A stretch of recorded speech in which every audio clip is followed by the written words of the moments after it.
Because guess what? Like I said, I want to infect society with hope. Hello, it's Aidoo coming to you from the Aidoo Show. So Ms. Rita, welcome. Thank you. And tell us a bit about yourself. So, we all live in Toronto here. I'm a single mom of 3 children, 3 amazing children, one of whom has autism. See, when you have faith, when you have hope, magical things happen. Every day I think about what message I can record to make humanity feel better. When I post my videos, my prayer is that somebody will say, tomorrow will be better.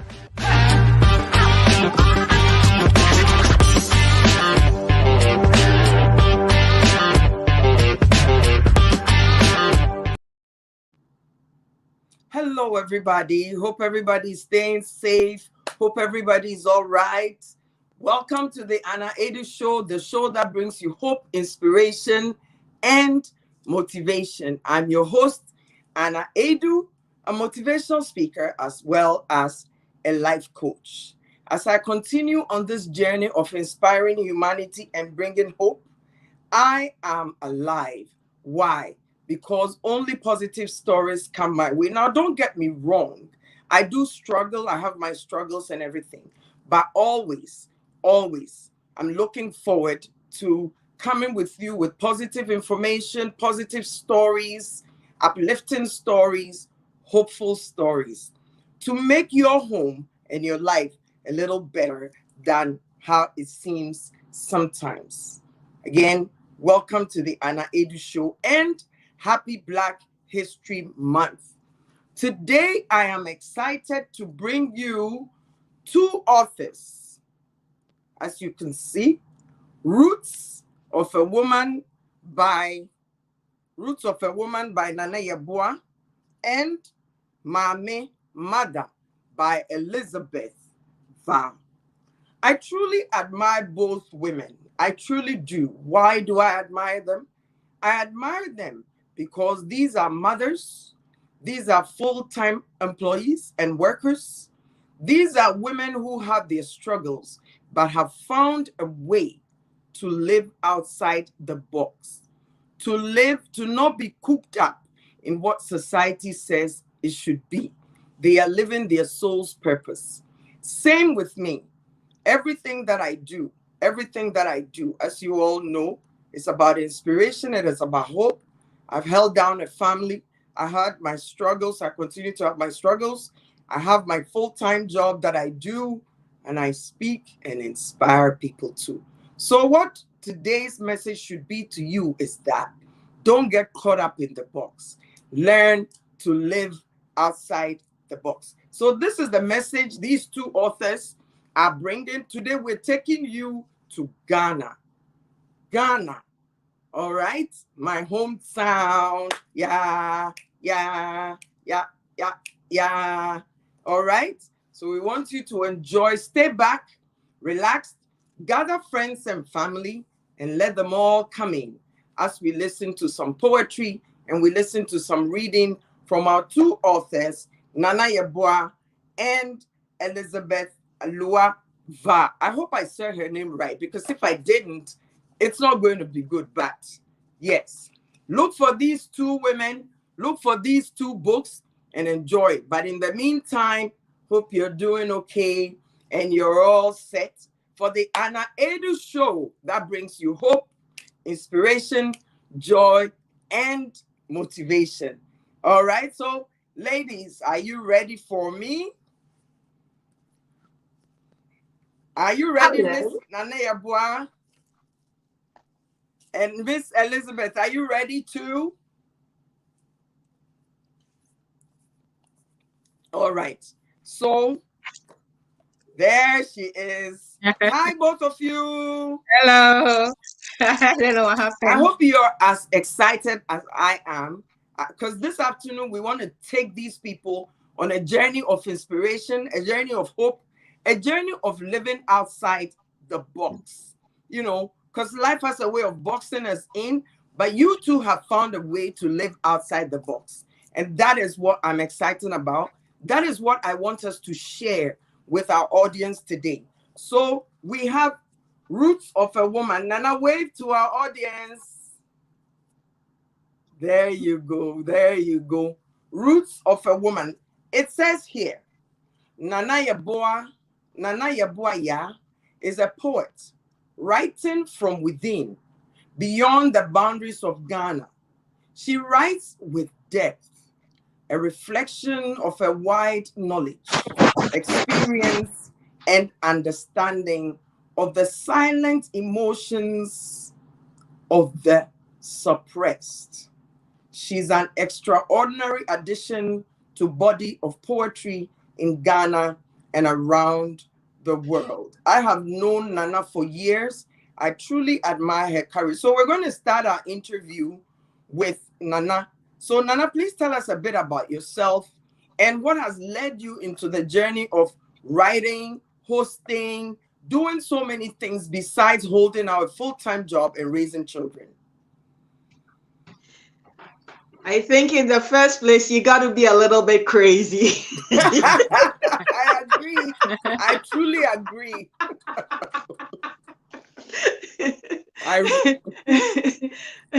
I think that's the main word that sums me up, craziness.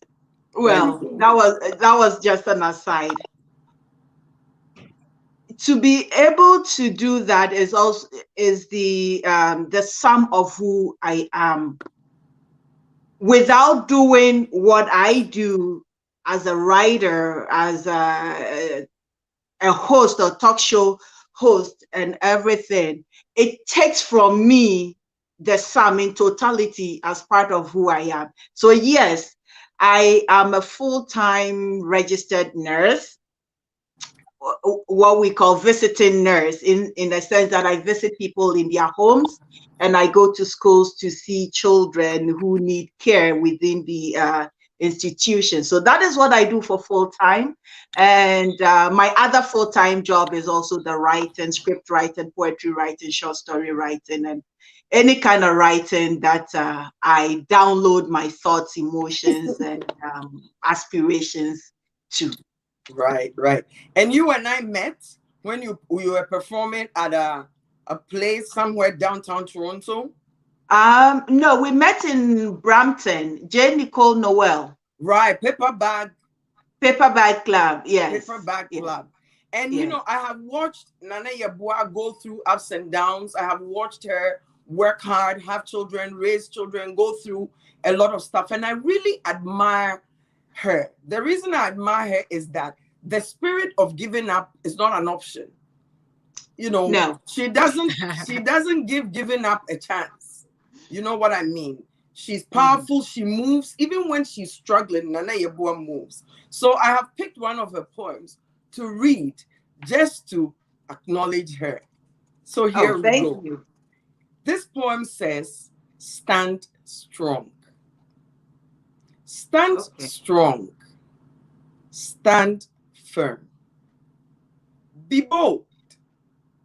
Be brass. Your tears flow like melted silver. Your struggles caked like dry mud. A Herculean effort, an unmoving portrait of life's merciless journey.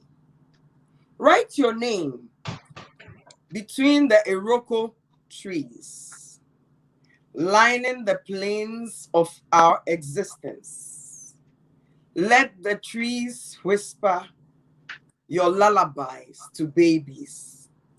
Be bold, be brass, be strong. Sika your birthright, where you tread.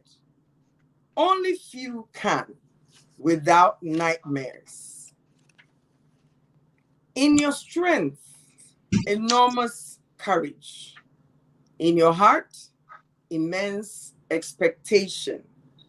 A future full of tilting displays of myriad emotions. You are humanity, a fiery boldness of those gone before you. I love it, Nana. This is who you are. There's one line in there that I really like, where it says, Sika your birthright, where you tread. Only few can without nightmares. The way I understand it is that without the horrors you've endured, without the struggles you've endured, you wouldn't be able to walk the journey that you're walking. And many people don't have the courage to walk that journey. Am I right? You are very right. So You give are. me a little bit into where you were when you wrote this poem, because I know exactly where you were. But we want our audience to understand and pull into it. You know what I mean? We want I them to do. pull into it so that if they are struggling right now, if they're going through something, they know that that is a place they're supposed to be, because something good is coming out of them. So pull us into where you were when you wrote this poem. For those who don't know much about my personal journey, it's not been an easy one. And as Anna, you said, a couple of years ago, over a decade ago, I lost my husband, and I became a widow at a young age with two children, one at the breast and one barely, walking. And through all these, having everything to nothing and struggling to get back on one's feet. So yes, that's a Herculean effort, in a sense that many would give up, especially when sometimes when you look around and you feel like there is nobody, you are alone. But also, where you read that Sika your birthright, where you know who you are, where you come from, I'm the getting woman chills. who have been ahead of you, like my grandmother, she never took anything for granted, irrespective of the fact that the woman had no education and she was a farmer. She still pushed ahead, took care of my mother for my mother to be able to take care of me. So knowing the root and the source of that kind of womanhood, failing is not an option. And Yes. whatever the process or whatever the issue may be, you have to get up, you have to take that first step and keep going And keep and keep going. going. And just like a child, a toddler, a child toddles and falls, it doesn't say, I'm not going to get up. The child gets up and keeps going and learns how to run. From walking to running, and as they say, the rest is history. So yes, it's tough. It is a Herculean effort, but it is a process and it's part of our life. That whether Yes. I like it or not, this is my destiny. This is the trajectory that my life has taken, and I have to figure it out that way, that Awesome. time. I love it. I love it. You know, we all grow up dreaming about this beautiful life and all that, and then life happens. Then I don't That's want to right. say certain words. I don't want to say certain words on this show, but it's called SHIT happens. And then when it happens, you have to deal with it. We will be getting real on this show. Nobody's going Listen, to. I gotta tell you this. I am really pumped for this show. You can tell, like, I'm already giddy. The energy is, okay, I'm chilling. There you go. But so what I'm saying is that we are going to be real on this show. We're not going to be pampering anything, because we want people to get up out of their misery and move, because life is happening. We have children to inspire. We have humanity to inspire. We have life itself to live. We don't have to give in when it gets tough. So let's go. Now we're coming to Miss Elizabeth. Mama Hello. Mama here. Elizabeth. Mommy. Mommy. So the book at the back says, in Akonu, is that how you say the name? Akonu. Akonu. Akono. Yeah. Okay. In Akonu, a small village on the coast of Ghana, life is a constant tussle between the reality of the mundane and the superstitions presided over by the local priestess. In this setup, girls in their puberty can only look forward to marriage, often to men old enough to be their fathers and already with other wives. Okay. Ahu, is it Ahu or Ahu? Yes, Ahu. Yeah. Okay. Ahu, a young widow of 18, has no choice but to marry an older relative. But she refuses. That's my girl right there. That's me. She refuses to have more children and returns to Akono, overcoming all odds. She sets up a village eatery and raises her children, educating them all, and finally sending the eldest girl, Bomo, to university. That's a woman. Her reflection, her rebellion, and success are an inspiration for the generation of girls growing up to reach out beyond the limits imposed upon them by ancient tradition. Through these beautifully told lyrical stories about herself, her daughter Bomo, the beautiful but tragic Ebella, and the childless Aso and others, Ahu introduces us to her community and the beliefs and customs that keep its families together, but in the end, also stifle its girls' futures. I love it. So, Auntie, thanks for bringing us to Ghana through this book. Thanks to bringing us to the village through this book. I've read it and I could feel it. I could feel it. I could feel each one of the characters in there. But I really like the rebellious one. Okay. Can I ask you a question? No, like I said, nobody's trying to play here. There's a life to be lived. Where is Akono in Ghana? So Akono is actually it's along the coast in the Elambele district. I have no idea where Elambele is. Yeah, if you go to Eziama, have you heard of Eziama? No. Have you heard of Axim?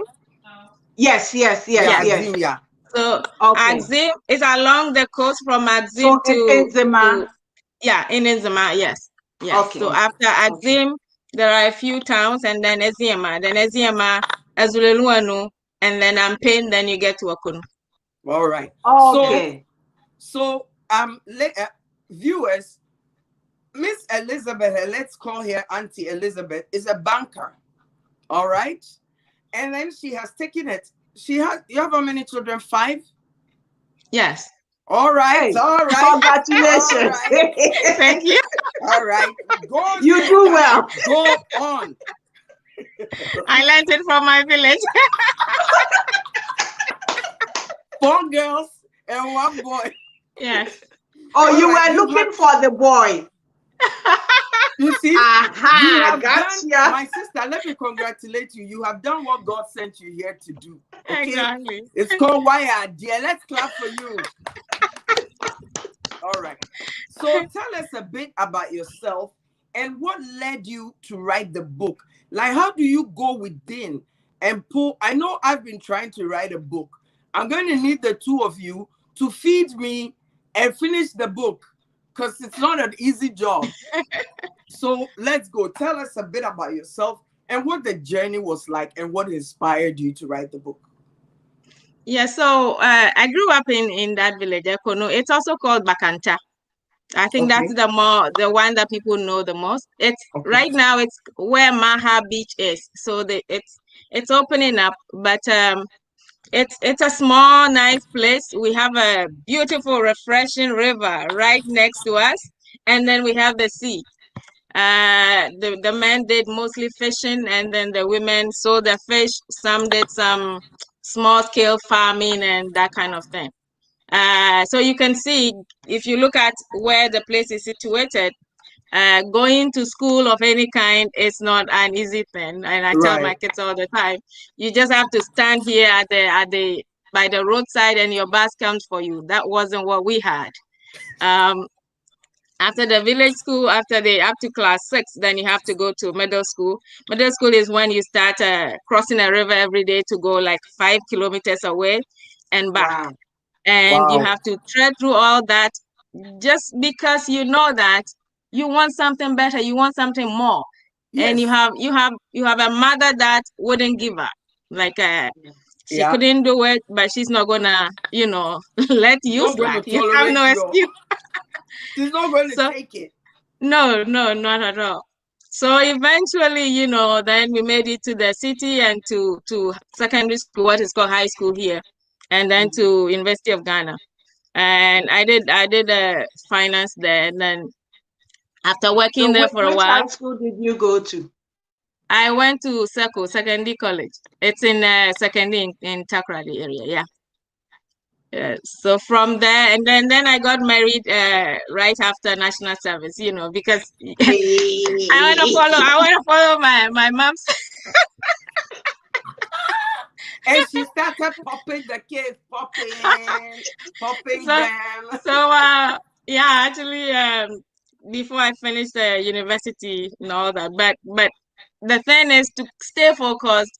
Keep, what you're looking for, right? You know the life that you want for yourself, your Yes. family, and eventually for even a community. So we kept at it and went to the US for a bit, and then we've ended up in Canada. But still, home is so close to my heart, and we Yes. go there as often as the climate would allow.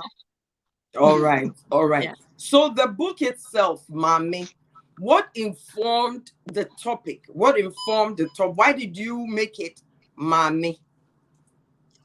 Yeah, so the women in that village, and I use them to describe also the women of rural Ghana, especially.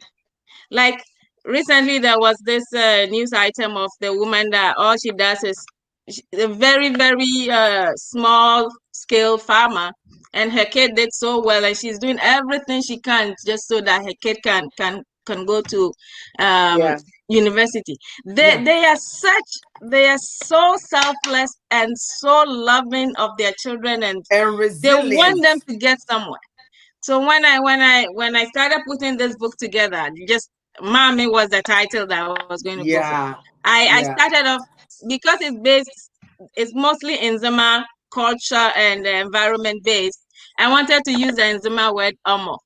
But then, because of the special characters, right now, Right. if I say my book is Omo, you won't be able to look for it on Amazon. Right.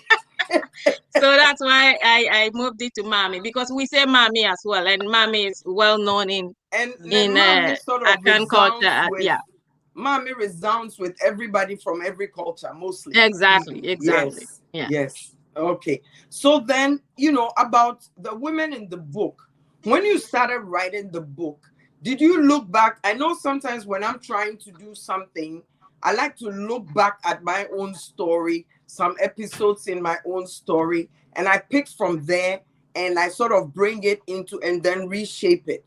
Is that how yours turned out? Is that how it was?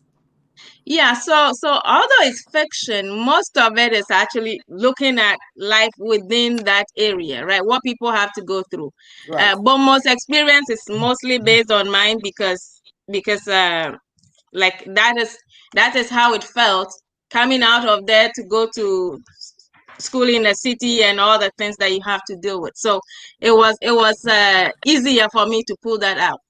And then for the people, for the all the others, like there are cases where, because it's a mostly fishing community, the canoe capsizes, and once in a while a husband dies, and a young Oh, woman is widowed, and they have right. to go through all these things. So I bring them all together to tell that stories of how women even giving birth in the community is is It's a really another life or death story. issue. Exactly.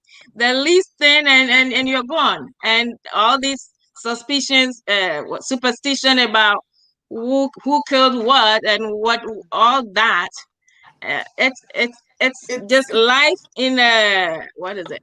it's almost like life in darkness, and you have to work extremely hard to overcome it. Yeah, yeah, exactly. And to bring it out here in this book so that people, when you read it, you can picture the community, you can picture what people are dealing with and how most of them, especially the women, eventually do succeed. They hold on to each other. They support It's each a other. sisterhood. It's a very beautiful sisterhood over there. I Yeah. like that. I like that you mentioned it's a sisterhood. Something we all should hold on to to sustain one another. When we find something beautiful, when one of our sisters is doing something beautiful, we should talk about it. You know, we should encourage our sisters. We should we should help our sisters to come up. So on the same topic, 5 children, a husband, a banker, life itself. How did you make time? How did you make time? How did you stay focused? How did you get to the end of this book? Fill us in. Were you taking some vitamins? Were you drinking some African, I don't know Juju. what. There you go. What were you doing? Because, I almost call this magical. Because 5 children alone is good enough to drive you nuts. All right. So how did you do it with that beautiful smile? I think Danaya and I will have similar responses for you. In Yes. my case, I would say that my children, especially the older one, has been she's been very helpful. So she's helped when I have to be, you know, have long working days and all that. She has always been there Mm-hmm. and helping out. But I also say that your passion will find you. You know, it's very tough to hide it. Try to Yeah. hide a ball in water and you see how you struggle. It will find you. That's right. So I like that description. yeah, I it just saw it that. we make excuses to put it down, but if only we would give ourselves the chance, it will pop out. And in that case, all you need to do is let it be. Yeah. This starting to write, I knew I would write, but I started writing it on the go train one day when we got stuck. We got stuck along the way, and then they said they were clearing whatever. So I just took my phone and started writing, right? And then that was it. So every day Hey. I get on the train, I sit down and again I get in it. When I'm coming, the same thing. Weekends, yeah, you will find a way if you are passionate about something. So I would Exactly. say I wouldn't call it magic. I think it's not giving into like it's giving into my passion and letting it Letting it come up. flow. Yeah. Okay. So would you say that many of us, Nana Ebo and I were having this conversation about the fact that many of us just settle, right? We go on, we get a job, we put food on the table, we buy a house, then we settle, right? But I think there is more to life than just that. Now, I'm not saying there's something wrong with anybody who wants to live a quiet life or settle. Please don't write to me and say I'm judging people. I'm not judging anybody. But for me, a person like me who is constantly looking for something beautiful to do, a good story to tell, I can tell you that life is sweet in spite of the difficulties that you go through. Will you agree with me on that, Nana? You know what? For everybody, there are three key things that drives me: passion, purpose, and inspiration. And the reason being, you asked a question. I'm going to pause on that question, and I'm going to pick up from where Elizabeth stopped on the writing process. Mm-hmm. The writing process for me is I always have a book, kind of like this. It's always in my bag. So you see the top with the date. So February 10th, it's like journaling. Right. So whatever that kind of comes to my mind, I put it down. So if I have a piece of poetry that kind of crops up when I wake up, when I look outside, like this. I wrote it February 6th, white morning. It was snowing when I woke up. And when I looked outside the window, this is what came out. So that is how my personal writing process is for me. When I come back from work and I need to, I call it a download. Right. So because if this is a CPU, my head is a CPU, my It is. experience, the stories I gather when I meet people are Mhm. stuck here. I need to download it. If I don't put it in the book as a download, I come sit behind the computer and that's where I download some of it. It's not perfect. But It's at just that least you've written it down. Yeah. yes, All yes. right. All right. All right. Oh, So, what was the question you asked me? well, I'll remember it another time. But this is Black History Month. All right. Oh, One of the things I have yes. become tired of is constantly harping on the past. Yet, the reason I'm tired of it is everyday life is moving forward. Elizabeth has 5 children. Nana Yabua, you have 2 children. I have 4 children. These young people need role models. These young people need to be inspired. So, Elizabeth, what would you say in our Black History Month of now, for anybody watching, black, white, whatever, what would you say about the fact that we are role models in whatever role we play in life and in society? Yes. So it's good that we do have the history to look to, but the role that history should play is it should inspire us on to be better, to do better things, and to build on whatever the history has brought us. Um, in terms of our lives, I think every single day we have the opportunity to inspire. Recently, as part of the Black History, preparing for it, I was asked to, write like a bring something for my company's website, and I wrote in terms of looking at where we've come, even just the past year from the George Floyd murder Mm-hmm. to now. What has changed, and what are we doing in our daily lives? It doesn't matter who you are, you can black, white, whatever. What are we doing intentionally to make sure that what we witnessed that spring doesn't happen again? You Yeah. know, Yeah. so every single day that we're being intentional about making spaces for others, um, being ourselves, helping others to get to where they should be. That is living. We live in the Black history, or whatever you want to call it, but making it better as we go, so that 10 years from now, it wouldn't take another nightmare like what we saw to rekindle and start this all over again. I So love it. we I love it. You every know, single day we have the opportunity. Yeah. yes. You, Yes, Nana, you you, wanted to add to that? yeah, I want to add to that. And I think from me, coming from me, my background coming to in Canada is slightly different in a sense that I I I will say I kind of grew up on the spoken word stage here in Canada doing spoken word poetry, not understanding what racism, microaggression, and discriminations were. Mhm. It was my brothers and sisters from either the Caribbean or the African Canadians that really broke it down to me. And when they broke it down to me, and me knowing who I am as an African, as a Ghanaian, as an Akwamu, as an Abwa specific, well, But I say, and it's like, me patrol that is when my audaciousness or my audacity of being me Blew up. came out.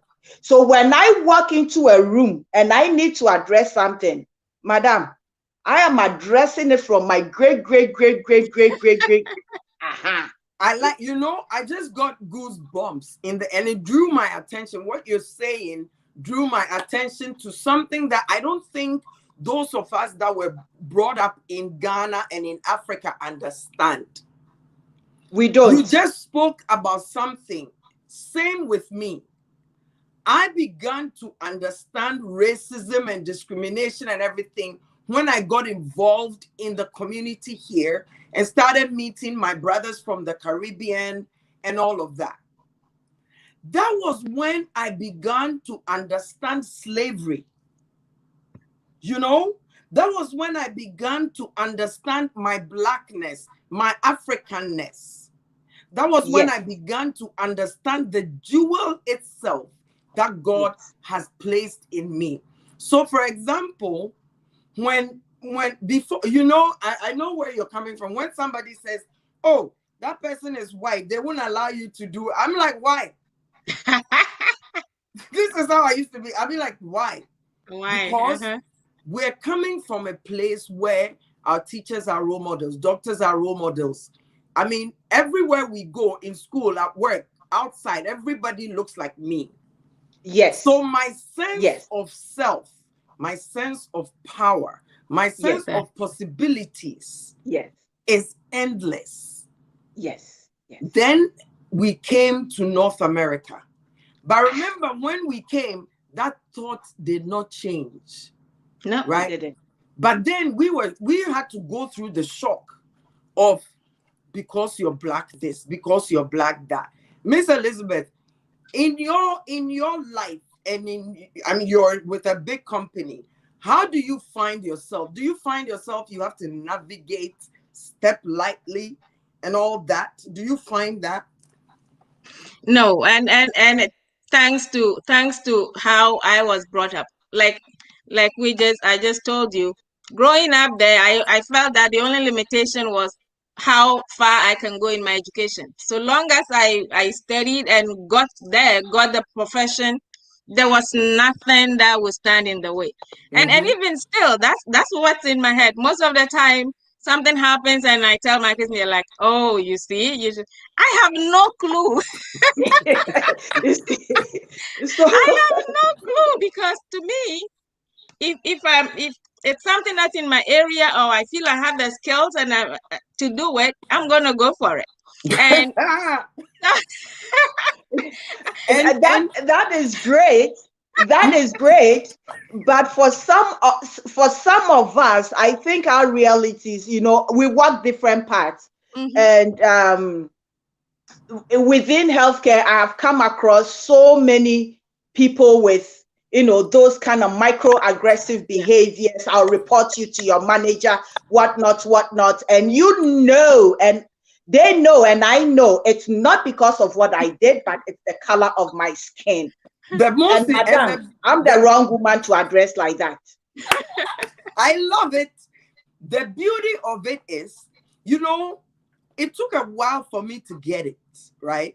It took a while for me to get it. But then when I got it, I was like, okay, so what role can I play? Because I began to understand that a lot of, you know, there's something called, remember that song, Emancipate Yourself from mental slavery? Yes. None but ourselves can free our mind. Yes. Have no fear for atomic energy. Yes. Because none of them can stop the time. How long shall they kill our prophets? What I have realized is that when a white person is practicing discrimination, right? And the black person who's on the receiving end of that discrimination, we're both mentally enslaved. The white person is enslaved with the thought of superiority. White privilege. Yeah, because remember, the system is such that, like, even when we were in Ghana, think about it. You see a white person, they used to say that when you're going to church and you see a white person, go back home because you've seen God. Sister, and that why I wasn't using God. No, but what I'm saying is that what I'm saying is that even in our own land, we were being taught to see the white person as superior, right? At the time, I remember when some of us didn't even, Sister, some you of are us going to did, pause there for 1 second. some of us didn't even want to wear our African clothes, because if you wore jeans, it means hey, under a bronio. But then when I got here and I understood that whole slavery thing, and I'm looking at white people, I'm like, why? What is the problem here? The washroom is there. What is the problem? Why am I not able to go there and you're able to? Like, I didn't understand. So I decided to play the role of an educator. You see? And that is what we have to learn to do in order to pull us all together. We need to ask the person why.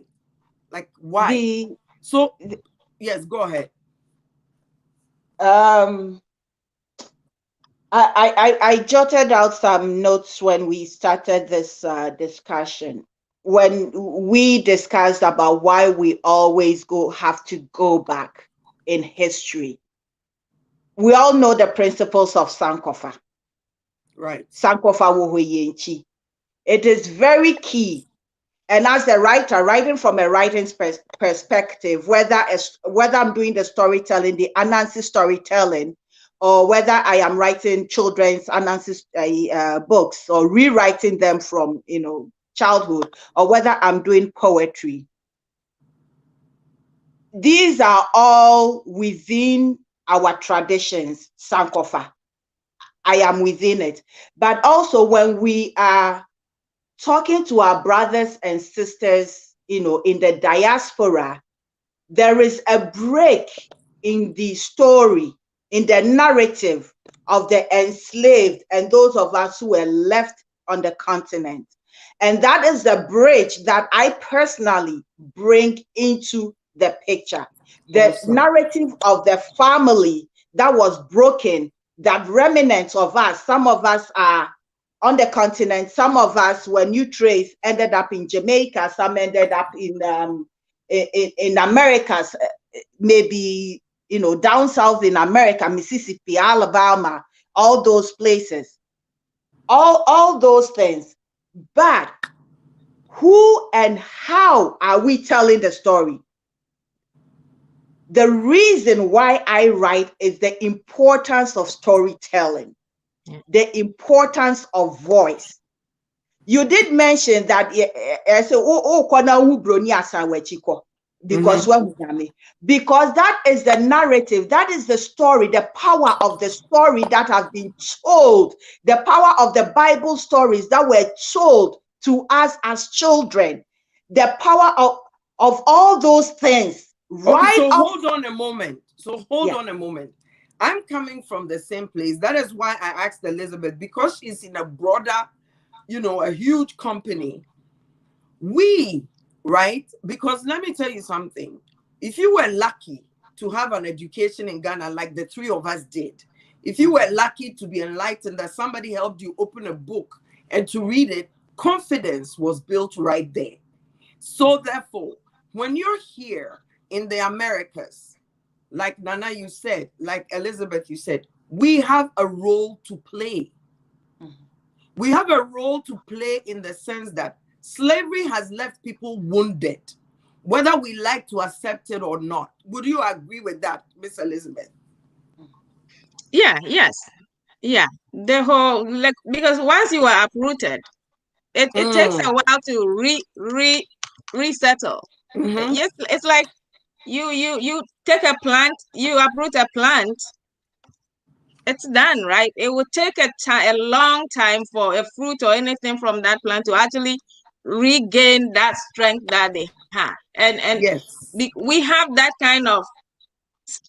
strength because we know the roots. We have that idea of you can be anything. But if you come out from descendants who have been trodden on and done all sorts of things, they've done all sorts of things to them, it's difficult to really extricate yourself from I love such. it. And I that's love what that. like she's saying, we can bring to the table. So for people like us, we cannot take the fact that, because remember, anybody that was uprooted lost language, lost culture, lost a sense of belonging. You know what I mean? So that there's trauma there. There's trauma there that need to be addressed. So how do we address that?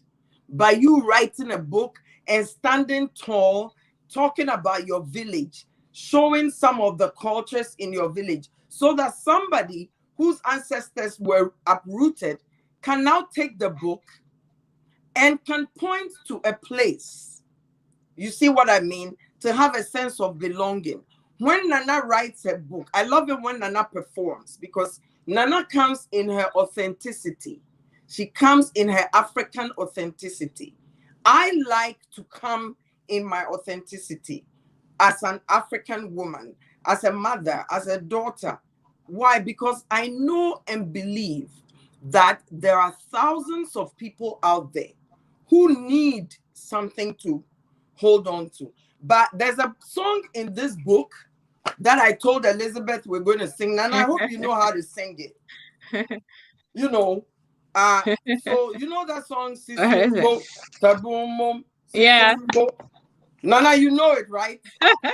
I hope I do remember the words, but let's go.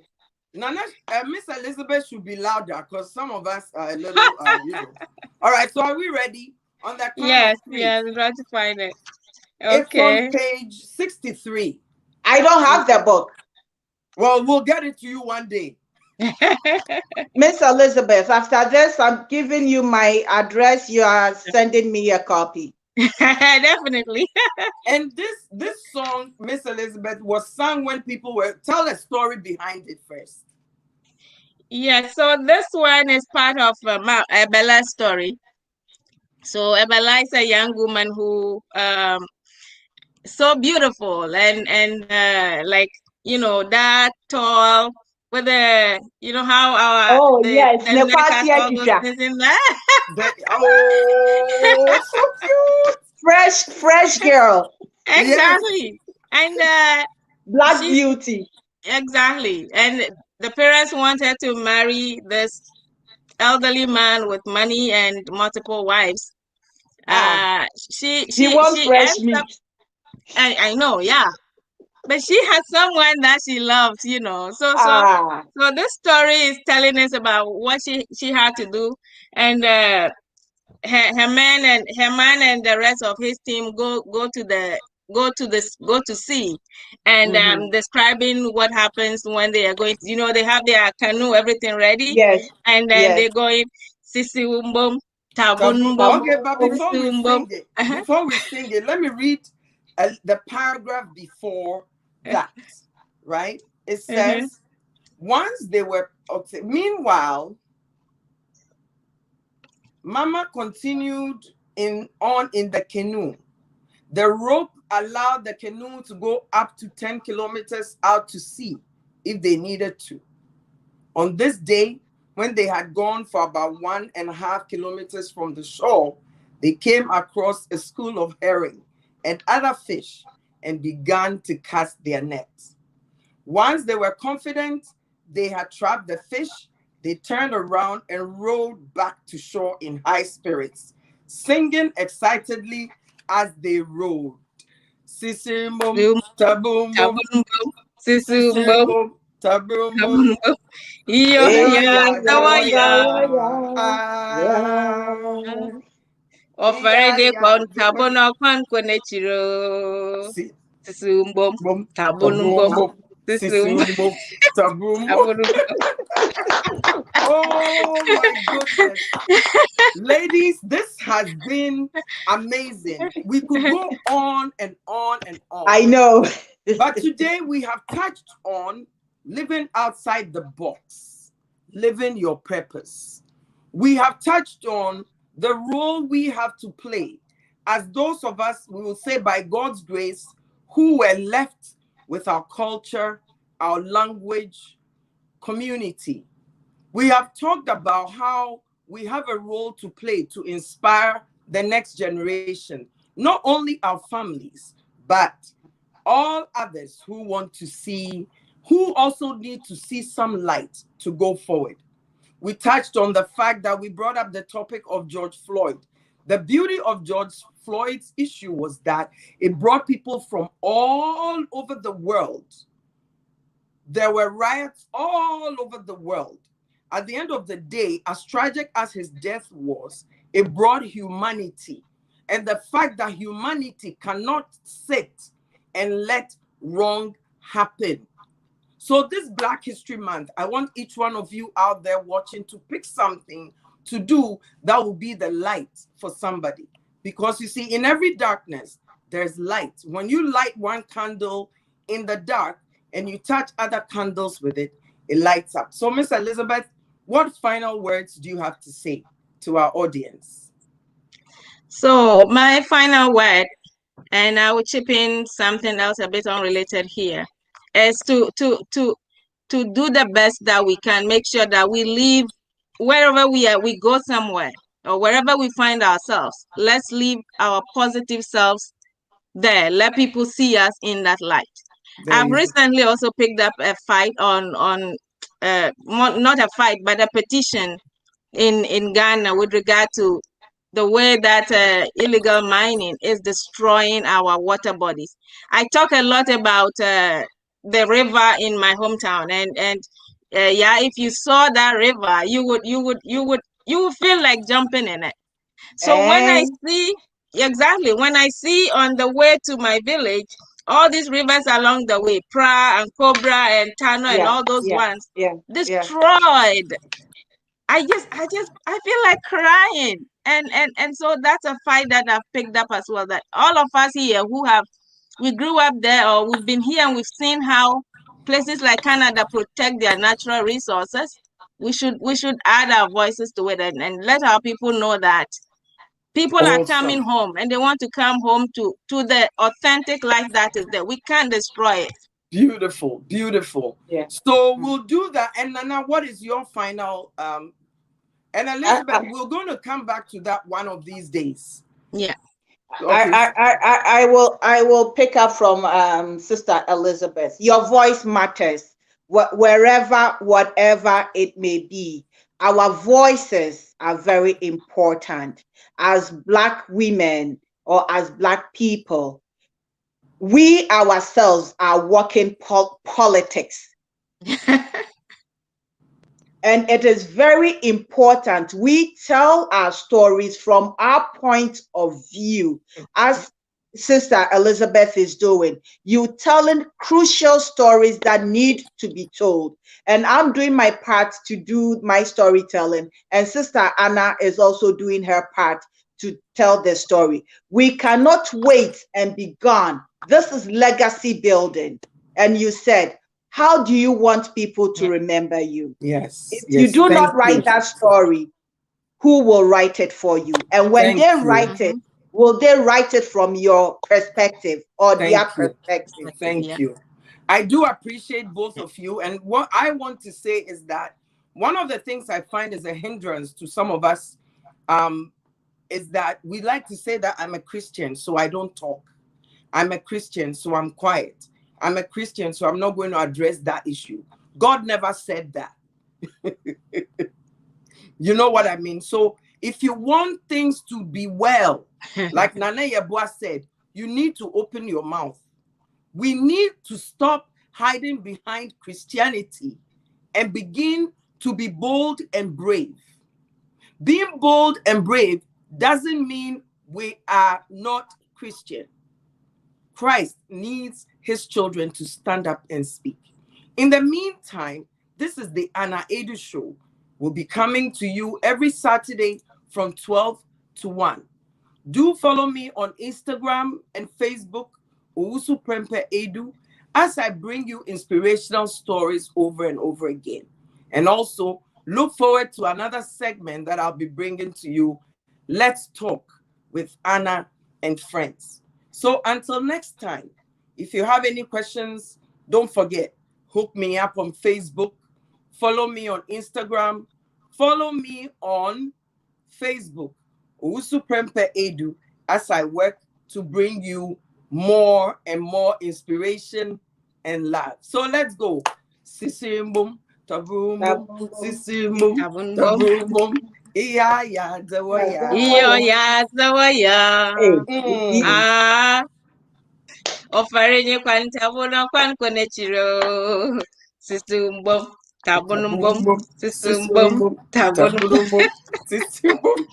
Again, this is the Anna Aidoo Show on Dork TV, on YouTube, Facebook.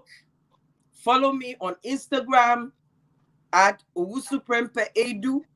I'm Anna. I love life, as you know. And so we'll be bringing you more and more. This is only the beginning. Well, it's not actually the beginning, it's a continuation. Because I know there's a book I know there's another book in Elizabeth. As for Nana, I'm not going to talk about it. Every time I wake up, she's published a new book. How many books do you have?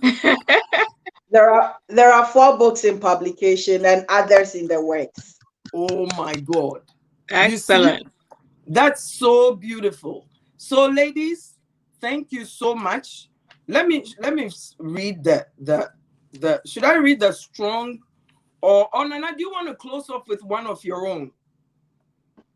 Let's see, maybe I'll close off with okay, so my birthday is just around the corner, February 17th. So this is also a celebration of my birthday. And I wrote a piece for my mom of blessed memory. For my mother, the dearly departed, me, first of her womb, your life troubled with sorrow, yet your smiles emanating hope. On a pedestal high amongst women, crowned with your endurance of pain and frustration. Never once did you complain. As the tears rolled down my face, know the limitless pride I have to have called you mother. Mother, you have been gone many years, yet never have I forgotten you. For my mother, the dearly departed, you are a woman of peace, gentle as a dove, your spirit pure as a lark, your voice a melody to this aching soul. Mother, be brave on this ancestral journey and ask for blessings for us, your children, the living. Now, after all these years, I have set a mending wall around my being. And on this wall, I have laid emblems of love. Mother, dearly departed, guide me to remember all the good times we had. Thank you. You give me chills, and Nana Yobwa. Hey, our host is gone. I think, yeah, she fell out, but I had chills all over me. Goodness. Thank you. Wow. Thank you. Yeah, Yes. so send me your contact, and then I will send you a copy. Most definitely. And then if I can get one of your book too. Definitely, I'll do that. Okay. Okay. Have a blessed day. Sure. Bye-bye. Thank you. You too. Bye.